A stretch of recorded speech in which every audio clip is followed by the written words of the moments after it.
Hello मेरी प्यारी kiddies, welcome to kids player. मैं सैरी आज आप लोग को पढ़ाऊंगी क्लास 3 में लेसन नंबर 7 को, जिसका नाम है इसमें क्या शक है। ठीक है, तो जैसे कि फोटो में दिख रहा होगा, ये बड़े मजेदार कहानी है, एक राजा की और एक तोता की और एक तोता बेचने वाले की। तो इसमें क्या शक है, इसमें क्या शक है, आइए स्टार्ट करेंगे इस पाठ को पढ़ना और मजेदार मजेदार प्रश्न उत्तरों को पढ़ना। सबसे पहले हम चैप्टर की रीडिंग करना स्टार्ट करेंगे बच्चों। वीडियो स्टार्ट करने से पहले एक रिक्वेस्ट करना चाहूंगी, अगर आपने अभी तक इस चैनल को सब्सक्राइब नहीं किया है तो please please please subscribe button पे जाके इसको प्लीज सब्सक्राइब जरूर कर लें। तो राजा के पास एक आदमी आया, उसके पास एक तोता था। उसने राजा को तोता दिखाया और कहा, महाराज, यह बड़ा होशियार तोता है, आपसे बात भी कर सकता है। राजा ने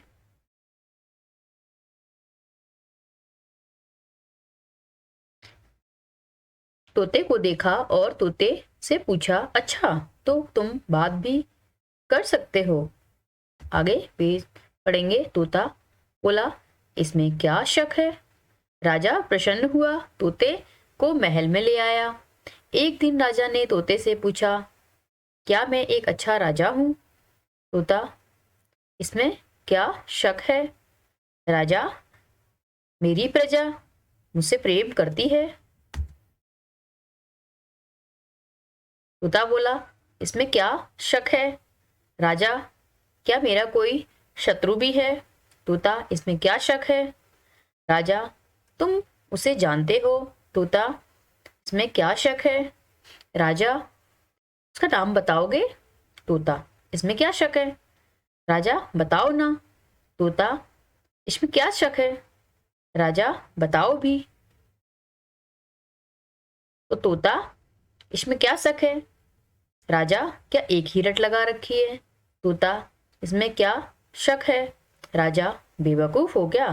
तोता, इसमें क्या शक है।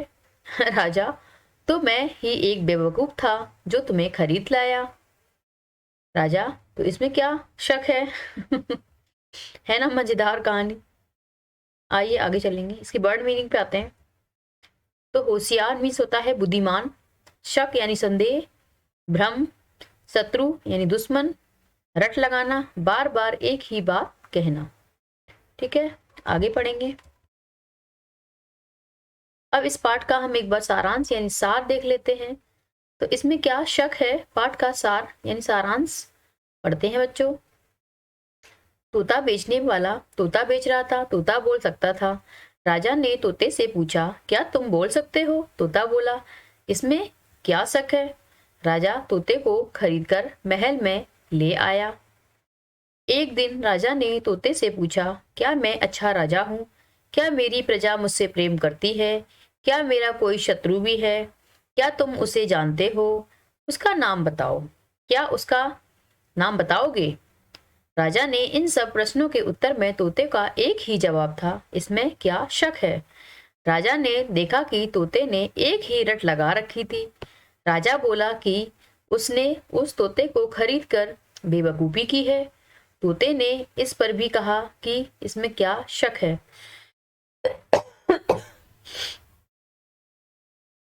प्रश्नोत्तर पे आ जाते हैं, अभ्यास पे आ जाते हैं। बताओ, तोते वाले आदमी ने राजा से क्या कहा।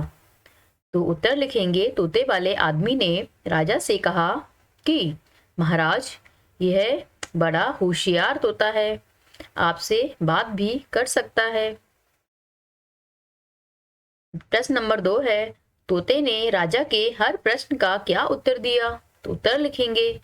तोते ने राजा के हर प्रश्न का एक ही उत्तर दिया कि इसमें क्या शक है। नेक्स्ट मूव करेंगे गा पे।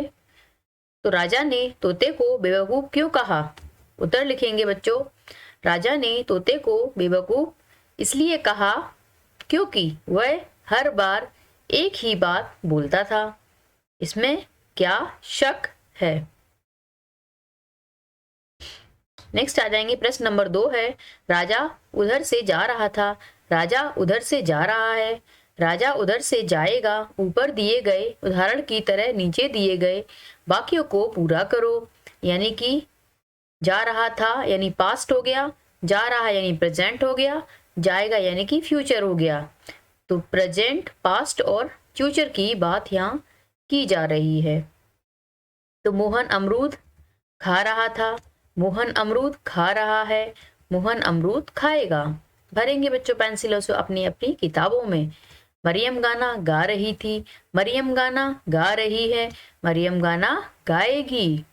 आगे मूव करेंगे। प्रश्न नंबर 3 है, भाई लड्डू खाता है, बहन लड्डू खाती है। नीचे दी गई सूची में इसी आधार पर लड्डू खाता है, लड्डू खाती है का प्रयोग करो। यानी राजा है तो पुल्लिंग हो गया, तो लड्डू खाता है। रानी है तो स्त्रीलिंग हो गया, रानी लड्डू खाती है। माँ है तो स्त्रीलिंग हो गई, लड्डू खाती है। सलीम है तो पुल्लिंग हो गया, यानी लड्डू खाता है। इस तरह से आप भी भरेंगे और समझेंगे। एक पुल्लिंग होता है, एक स्त्रीलिंग होता है। पुल्लिंग जब होता है तो खाता है, ता है, ठीक है। जब स्त्रीलिंग होता है तो ती है, यानी स्त्री वाला होता है। प्रश्न नंबर 4 है, इसमें क्या शक है? कुछ लोग बात करते समय एक ही बात का बार बार प्रयोग करते हैं। क्या तुमने भी ऐसा कोई वाक्य सुना है? उसे लिखो। तो बच्चों, या जो भी आप टीचर हैं या एक पेरेंट हैं, तो अगर जो भी इस वीडियो को देख रहा है उसके लिए एक सवाल है। कभी कभी होता है कि कुछ लोग ऐसा करते हैं, यानी कि वो, जैसे कि मैंने बोला यानी कि, हो सकता है कि मैं यानी कि बार बार बोल रही हूँ, ठीक है। तो कुछ लोग कुछ शब्दों को बार बार रिपीट करते हैं। कुछ लोग जैसे कि मतलब बार बार बोलते हैं बात करते टाइम। जाहिर सी बात है, कुछ लोग बोलते हैं जाहिर सी बात है, जाहिर सी बात है। इस शब्द को बार बार, इस वाक्य को बार बार बोलते हैं, रिपीट करते हैं। कुछ लोग है ना, ऐसे वाक्य भी बार बार बोलते हैं अपनी बातों के बीच बीच में। और इसमें क्या शक है? इस बात को भी बार बार बोला जाता है कई लोगों के द्वारा, ठीक है। तो समझ में आ गया होगा। प्रश्न नंबर 5 है, लास्ट है इस चैप्टर का। अनावश्यक शब्द ढूंढो। कभी कभी हम बात करते हुए ऐसे शब्द बोल देते हैं जिनकी वाक्य में कोई आवश्यकता नहीं होती है। नीचे दिए गए वाक्यों में भी कुछ शब्द अनावश्यक हैं, उन्हें ढूंढकर अलग करो। बाजार से एक पका पीला पपीता लाना। अरे, शरबत में इतनी सारी ठंडी बर्फ क्यों डाल दी? खेत से हरा ताजा पालक ले आना। तो पहला सेंटेंस जो है, बाजार से एक पका पीला पपीता ले आना, तो जो पीला है ये इसमें अनावश्यक बोला गया है। अगर हम पीला को हटा भी देंगे तो बाजार से एक पका पपीता लाना, ये सही सेंटेंस होगा। दूसरा वाक्य है, अरे, शरबत में इतनी सारी ठंडी बर्फ क्यों डाल दी। इसमें से अगर हम ठंडी ना भी यूज करें तो ये यहाँ पे अनावश्यक शब्द है। अरे, शरबत में इतनी सारी बर्फ क्यों डाल दी, यही पर्याप्त है। खेत से हरा ताजा पालक ले आना, इसमें हरा जो है वो अनावश्यक शब्द है, हरा इसमें नहीं आना चाहिए था। खेत से ताजा पालक ले आना ही इनफ है। सबको पता होता है, बाय डिफॉल्ट होता है, हिडन होता है कि पालक हरी ही होती है, बर्फ ऑलरेडी ठंडी ही होती है, पपीता पीला ही होता है। इसलिए यहाँ पर ये शब्द जो हैं अनावश्यक हो गए हैं बच्चों। पीला, ठंडी और हरा, यहाँ पर ये 3 अनावश्यक शब्द हैं। वीडियो अच्छा लग रहा हो तो इसे लाइक कर दें, चैनल को सब्सक्राइब जरूर कर लें। अब हम इसमें एक कहानी है, अपने आप करके एक सेक्शन है, उसमें ये कहानी दी गई है, खरगोश और हाथी। पढ़ेंगे इसको। जंगल में हाथियों का झुंड रहता था। एक बार पानी नहीं बरसा, तालाब और नदी नाले सूख गए। दूर जंगल में एक बड़ा तालाब था, वह सदा पानी से भरा रहता था। हाथी उस तालाब की ओर चले गए। तालाब के चारों ओर खरगोश बिल बनाकर रहते थे। हाथियों के पैरों के नीचे आकर बिल दब गए और कुछ खरगोश मारे गए। एक खरगोश ने कहा, चलो यहाँ से कहीं और चलें। तब कुछ साथी बोले, यह हमारी भूमि है, हम भय से इसको छोड़कर नहीं जा सकते। कुछ ऐसा काम करें कि हाथी इस ओर ना आए। लंबकड़ नाम के एक खरगोश ने कहा, आप सब चिंता ना करें, मैं ऐसा उपाय करूंगा कि हाथी यहाँ से चले जाएंगे। दूसरे दिन शाम को जब हाथी तालाब के पास आए तो लंबकड़ ने ऊंची आवाज में कहा, अरे हाथियों, इस तालाब के स्वामी चंद्रमा हैं। वह तुमसे बहुत नाराज हैं। आज से तुम इस तालाब पर मत आना। हाथियों के राजा ने कहा, चंद्रमा हमसे क्यों नाराज हैं? वे यहाँ कहाँ हैं? लंबकड़ बोला, तुम्हारे पैरों से दबकर बहुत से खरगोश मारे गए हैं। वे सब चंद्रमा की प्रजा हैं, इसलिए चंद्रदेव तुमसे बहुत नाराज हैं। वे इस समय तालाब में उतरे हैं। तुम उनके दर्शन करना चाहते हो तो मेरे साथ चलो। लंबकड़ हाथियों के राजा को तालाब के किनारे ले गया और उसे पानी में चंद्रमा का प्रतिबिंब दिखाया। हाथियों का राजा भयभीत हो गया। वह हाथियों के झुंड के साथ वहां से दूसरी जगह चला गया और खरगोश आनंद से रहने लगे। तो बच्चे पाठ का स्वयं अध्ययन करें। बच्चों को इस प्रकार की और भी कहानियां पढ़वाएं। तो मेरे प्यारे बच्चों, आपको ये कहानी पढ़नी है और कहानी का मतलब समझना है। पठन अगर आप करते हो तो आपका प्रोनाउंसिएशन सही होना चाहिए, ठीक है, और पढ़ते टाइम आपको समझ में आना चाहिए। वही एक अच्छा पठन माना जाता है, पढ़ना माना जाता है। आप बस एक रीडिंग कर दो और आपको कुछ भी समझ में ना आई कि कहानी में क्या था, कहानी में क्या हुआ, तो ऐसा बेकार पठन होता है, मतलब अर्थहीन होता है। आइए इसके शब्द अर्थ देख लेते हैं। झुंड यानी समूह, भूमि जमीन, प्रतिबिंब यानी परछाई, भयभीत यानी डरा हुआ, परिवार यानी कुटुंब, एक ही कुल के कई लोग होते हैं, कई लोगों का समूह जो साथ साथ रहते हैं। ठीक है, अब इसका एक बार सार देख लेते हैं। तोता बेचने वाला, ये तो उसी का सार हो गया है, कोई बात नहीं। इसका सार मैं आपको अपने शब्दों में बता देती हूँ क्योंकि मेरे को तो समझ में आया है।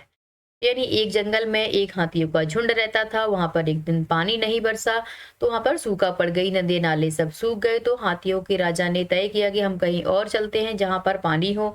तो वो लोग एक ऐसी जगह गए जहां पर एक नदी थी और जहां पर बहुत सारे खरगोश बिल बनाकर रहते थे बच्चों।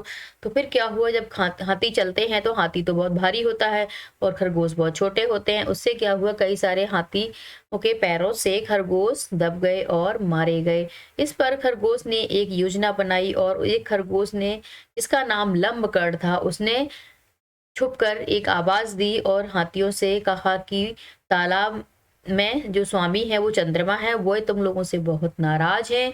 आज ही से ही तुम तालाब पर मत आना। बट हाथियों के राजा ने उसकी बात नहीं सुनी। उसने कहा, चंद्रमा हमसे क्यों नाराज है? वे यहाँ कहाँ है, हमें बताओ। तो लंबकड़ ने कहा कि तुम्हारे पैरों से दबकर बहुत से खरगोश मारे गए हैं। वे सब चंद्रमा की ही प्रजा है। अगर तुम्हें यकीन नहीं होता है तो तालाब में चलकर देख लो। तुम वहां चंद्रदेव के दर्शन कर सकते हो जब हाथी तालाब के पास आए और जब चंद्रमा का जो प्रतिबिंब है वो तालाब में दिख रहा होता है। आपको तो पता है कि पानी में हमें प्रतिबिंब दिखता है और हाथियों में तो इतनी बुद्धि नहीं होती कि वो इस चीज को समझ पाए। और खरगोश ने अपनी बुद्धिमानी का परिचय दिया है यहाँ पर और हाथियों को अपनी भूमि से भगा दिया और वहां पे आनंद से रहने लगे। तो यही है ये कहानी। ठीक है बच्चों,